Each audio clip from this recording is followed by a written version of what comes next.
Examinando as Escrituras, Marcos, no capítulo 13, estaremos então estudando todo esse capítulo 13 de Marcos, onde a partir do versículo 1 nós temos assim escrito: E saindo ele do templo, disse-lhe um dos seus discípulos: Mestre, olha que pedras e que edifícios!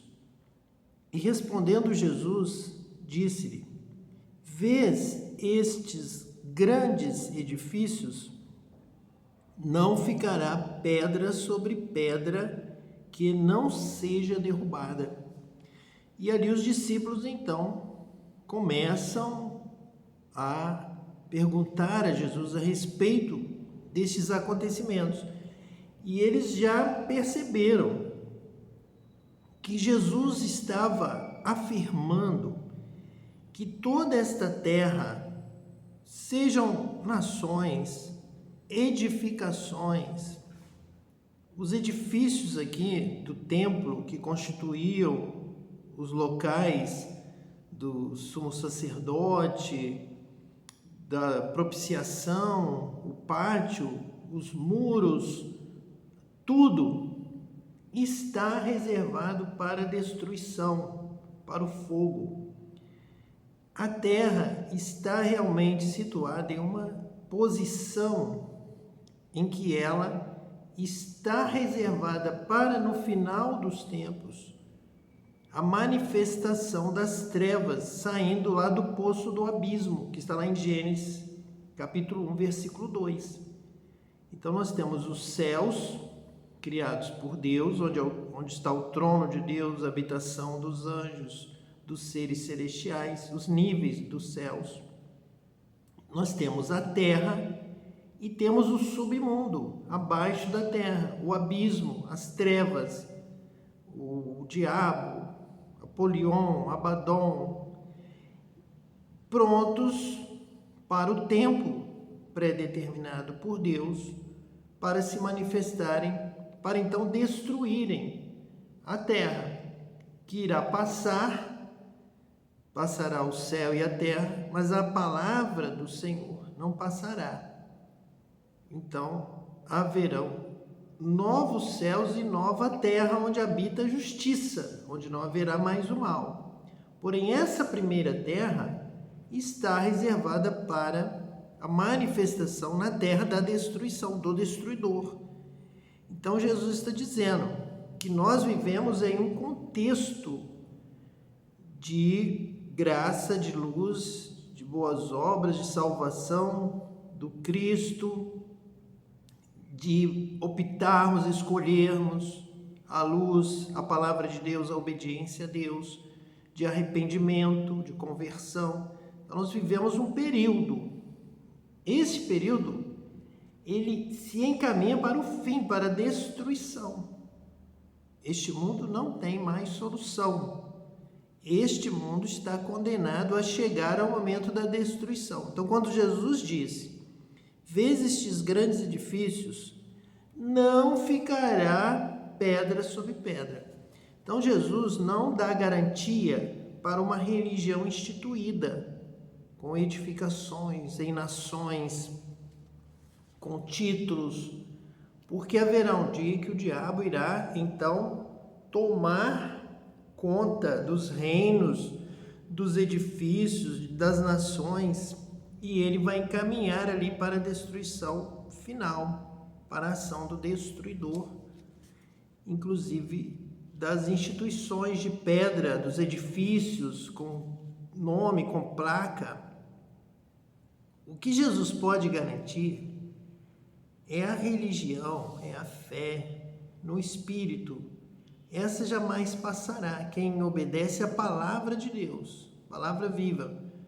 A palavra que eu lhes digo é Espírito e é vida. Essa Jesus garante sempre. Essa religião do coração, a fé, o amor, os frutos do Espírito, o dom espiritual, o batismo com o Espírito Santo, essa Jesus garante que é eterna. Salta para a vida eterna, fluirá do seu ventre o dom do Espírito Santo, E Jesus diz: os verdadeiros adoradores são aqueles que me adoram em espírito e em verdade. Não haverá lugar, não haverá necessidade de lugar. Porque o lugar, ele nessa terra, ele não tem de maneira nenhuma garantia nenhuma, por causa da ação do mal, das trevas sobre esta terra do destruidor. E Jesus morreu na cruz neste sentido: meu reino não é deste mundo. Vem aí o príncipe deste mundo. Não há nada de mim nele, não há verdade, não há justiça. Mas Jesus garante a vida no Espírito, nascer de novo, nascer da água do Espírito e adorar a Deus em Espírito e em verdade. Este é o verdadeiro local da adoração a Deus. O verdadeiro local da adoração a Deus é a sua vida, é o seu coração. Você é o templo do Espírito Santo. Então, neste lugar de adoração, Deus garante eternamente a eternidade adorando a Deus em Espírito e em verdade. Mas então nós começamos aqui, mais uma vez, como no Apocalipse, a ter essa revelação do caminho da terra, desta terra, conforme nós conhecemos hoje, para a destruição. Não ficará pedra sobre pedra que não seja derrubada, não ficará nenhuma instituição humana, não ficará nenhuma designação, ordem, pedra sobre pedra, não ficará nenhum retalho, nada de que um homem tenha planejado, organizado, estruturado, seja uma família, seja uma nação, nada, não ficará. Por quê? Porque o diabo vem aí ferozmente, saindo lá do poço do abismo, como nós estudamos nos estudos anteriores a este, ele vem com a sua fúria destruidora, com a sua designação como de um escorpião, que vai matar, vai destruir, vai derrubar tudo o que as nações planejaram, pensavam, tentaram fazer acordo com ele, mas ele não faz acordo. Ele é o extremo da soberba, ele é o extremo da ação ditatorial, dominadora, escravizadora. Ele vai partir para destruir, para a guerra, para a violência, para a iniquidade, para realmente a maldade sobre a terra. Querer fazer algum acordo com o diabo, as nações tentarão. As nações, Babilônia, o mal, o Oriente, o Ocidente, todos tentarão. Mas ele vai trair. Daniel diz que ele vai romper os acordos, ele vai romper os tratos, ele vai enganar as nações, ele vai mentir, ele vai até negociar, vai até ouvir, mas não, ele não pode, ele não tem essa consciência que o ser humano tem de fazer trocas, de trocar favores, de benefício. Ele não entende, ele não compreende as ações do bem, de nenhum tipo de benefício, de troca de favor. Os homens têm entre eles, mas o diabo não tem. Seria como se você pensasse em chegar para um escorpião e falar mansamente com o escorpião: escorpião, não me pique, que eu vou te alimentar, eu vou cuidar de você, e você estender a mão. Ele vai te picar. Então você pensa de outra forma: eu vou levar um presente, eu vou convencê-lo. Olha, escorpião, eu trouxe esse presente, eu vou te trazer mais presentes, de onde veio esse, tem muito mais, toma aqui, estender a mão para ele, ele vai te picar novamente. E não adianta você pensar em outro método, outra forma para convencer o escorpião de que ele vai ser domesticado, de que ele vai ser seu amigo. Ele é uma fera, é como a besta fera. Quando a palavra de Deus fala sobre a besta que emerge do mar, está falando disto. Está falando de uma fera. Ela não tem pena de ninguém. É como um leão feroz, ele vai devorar a sua presa. Não adianta você querer falar manso, falar de qualquer língua, fazer gestos, pensar em alguma alternativa. O leão vai devorar, ele é uma besta fera. E a Bíblia já nos alerta: ninguém vai conseguir fazer acordo com o mal, com o diabo, porque ele vai vir no ímpeto da destruição. ele vem mesmo como uma fera, como uma besta, não tem raciocínio, não tem pensamento de perdão, misericórdia, paz, amor, justiça.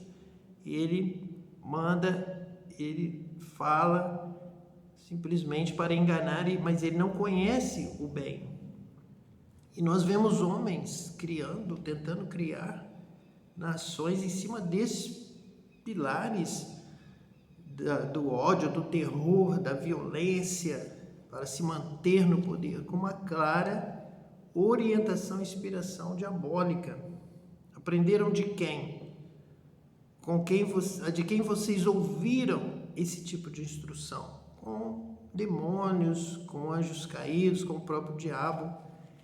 E é exatamente como está no Apocalipse, para a glória de Deus, revelado, profetizado, anunciado, e nós estamos vendo claramente a palavra de Deus se cumprindo. Versículo 3.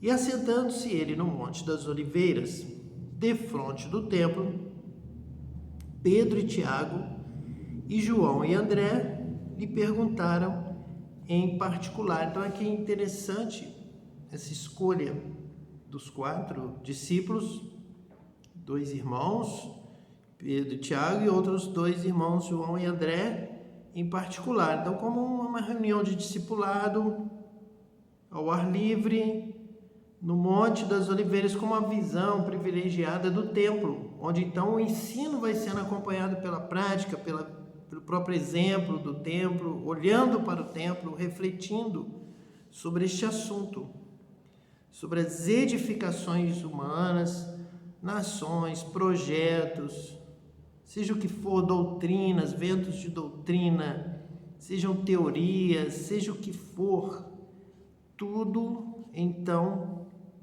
se encaminhando para que o mal se apodere dos pensamentos, das orientações e queira, de uma maneira soberba, somente o mal prevalecer. Ele vem com uma fúria para tomar posse de todas as organizações, tudo que alguém planejou até hoje na história, que alguém pensa de fazer, de edificar, vou pôr uma pedra aqui, outra nesse formato, neste vão, com esta figura geométrica. Então o diabo não aceita, não vai permitir que exista nada feito por mais alguém a não ser ele mesmo. É o mal dominando de uma forma exclusiva toda a terra, inclusive ali. Então não se apeguem ao templo de Jerusalém, não o admirem, não se preocupem de ficar aqui em volta do templo, vocês vão sair pelas nações, porque não adianta querer edificar e preservar, vai cair, o mal vai dominar. Você precisa pregar o evangelho enquanto é tempo, enquanto é dia, fazer a obra de Deus. Então Jesus está chamando os apóstolos para um desapego das questões ali da religião local, do templo de Jerusalém. A promessa será cumprida. A palavra de Deus não passa, vai passar o céu, a terra, o templo, as pedras, mas a palavra de Deus não passará. Vocês vão ficar em Jerusalém, mas até que do alto sejais revestidos de poder. Não é enquanto existir o templo, não é enquanto existir a denominação. Você não depende disso. Você é um servo de Deus. Você depende da direção do Espírito Santo. Vocês vão ficar até serem batizados com o Espírito Santo, e aí sereis minhas testemunhas. Tanto em Jerusalém, andando pelas ruas de Jerusalém, serão então minhas testemunhas, cheias do Espírito Santo. Judéia, Samaria e até os confins da terra, porque o Espírito Santo tem poder, vai dar poder, vocês terão poder para ir, para executar, para orar, os milagres vão acompanhar e a igreja vem avançando por esse tempo devido a essa ação do Espírito Santo, que não depende de lugar, não depende da placa denominacional para determinar o batismo com o Espírito Santo. Em todo lugar, é onde se invocar o nome do Senhor, Jesus está batizando com o Espírito Santo. E essa é a mensagem. desapegue da denominação, desapegue aqui do templo, tudo isso vai passar, porém a minha palavra não passará, ela vai se cumprir. A palavra do Senhor vai sair de Jerusalém, vocês serão batizados com o Espírito Santo e a obra de Deus será realizada por vidas cheias do Espírito Santo. Versículo 4. Dize-nos quando serão essas coisas e que sinal haverá quando todas elas estiverem para se cumprir.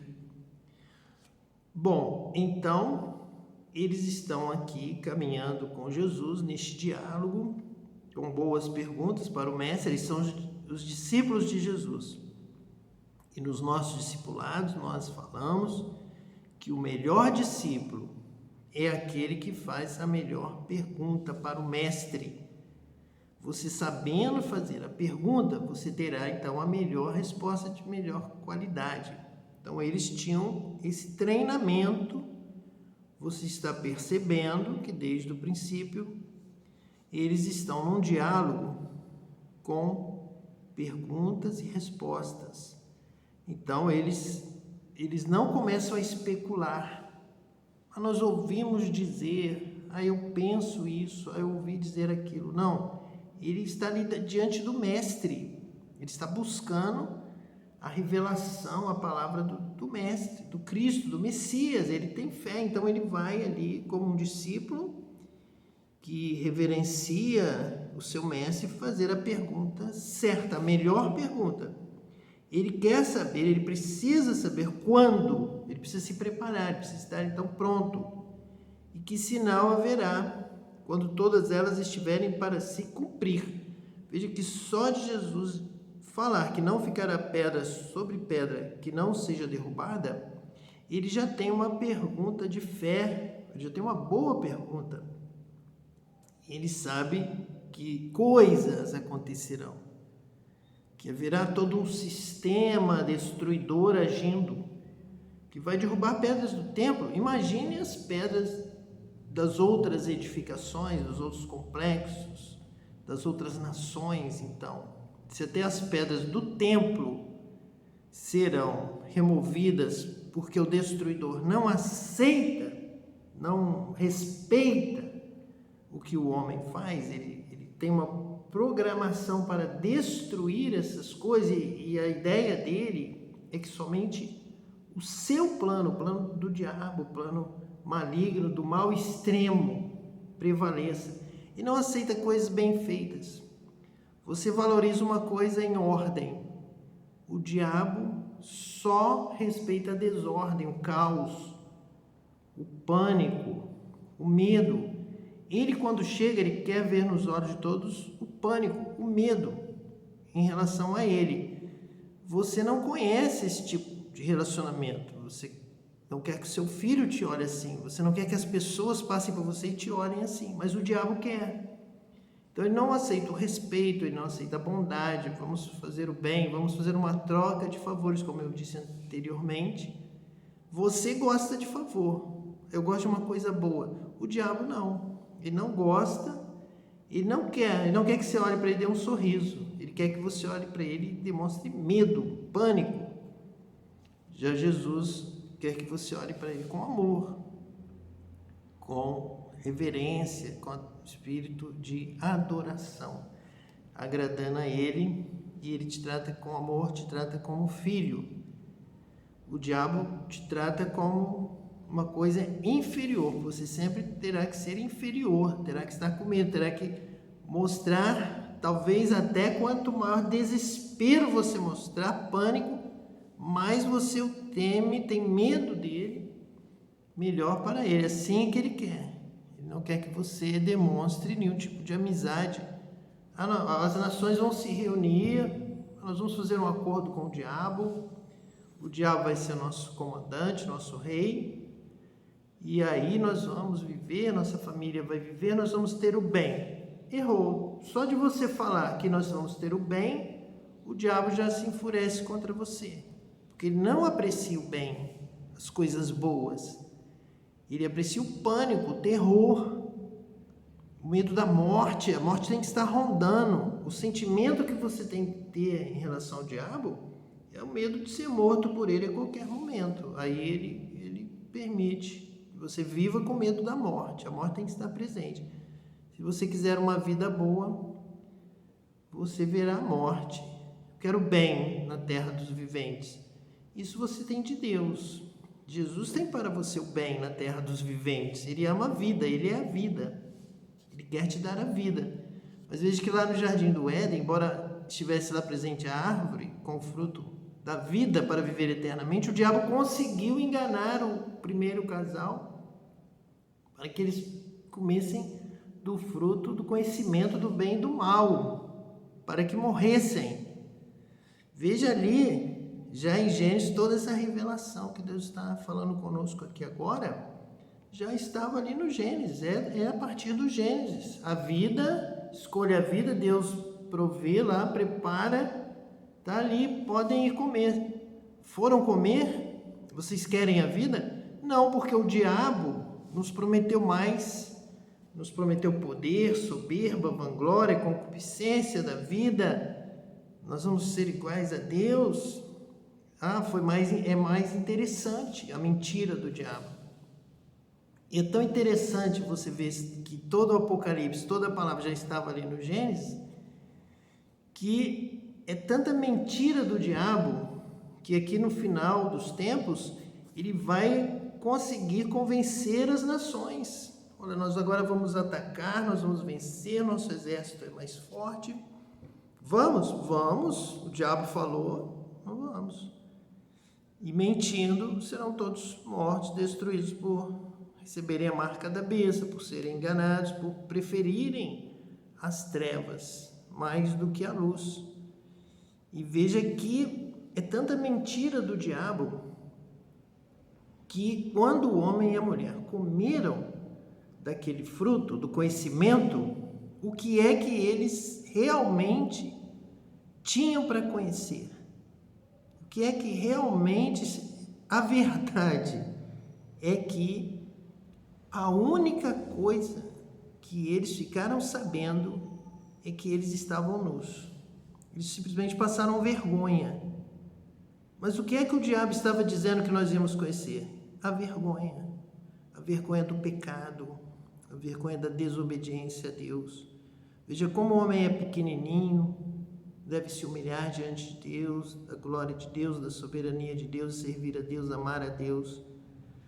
Porque sendo tão pequeno, sendo pobre, nu, feito do pó da terra, Deus te dá essa oportunidade de, em Cristo, você receber o dom da vida, a vida eterna, ser transformado, uma nova criatura, nascer de novo, receber um novo corpo glorificado e habitar eternamente com Deus. Então siga Cristo, adore a Deus, conheça a Deus através da sua palavra, das escrituras sagradas, seja abençoado, seja feliz com Jesus, seja feliz na presença de Deus. Que Deus te abençoe toda a sua família, em nome de Jesus o Cristo.